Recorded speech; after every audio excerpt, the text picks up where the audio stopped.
বাড়াই সেটা ছেড়ে গরমে পুরো গ্রাম খুঁজে ফেললাম, তা ওই ঢ্যামলা ছেলেকে পেলাম না। সুধীর ভাইয়ের কোনো কাজ বাজ নেই, শুধু সারাদিন গিলবে আর ঘুরে বেড়াবে। লেওড়া ওর যে একটা ছেলে হয়ে গেছে, এটা কি ওর হুঁশ আছে? দাঁড়া, আজকে একবার বাড়ি আসুক, ওকে একটা কাজে ঢুকেই ছাড়বো। দাদু দাদু তো কি? এ তোর হাতে ওটা কি রে? এইটা এইটা তো দূরবীন। দূরবীন মানে? বাড়া দূরবীন আবার এত ছোট কবের থেকে হলো? কই দে দেখি ওটা কি। দেবো না।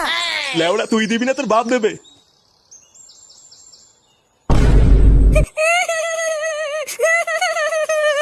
এ কি, এটা তো গাজার কলকে। আরে চুপ কর না গুদমানি বেটা। আমি চুপ করবো না, আমার খেলনা নিয়ে নিয়েছো তুমি। আরে বাবা, এটা কোনো খেলার জিনিস না, এটা নিতে নেই। আমি জানি না, আমার খেলনা দাও, নাহলে আমি দিদাকে বলে দেবো তুমি আমাকে মারা দেখিয়ে তো।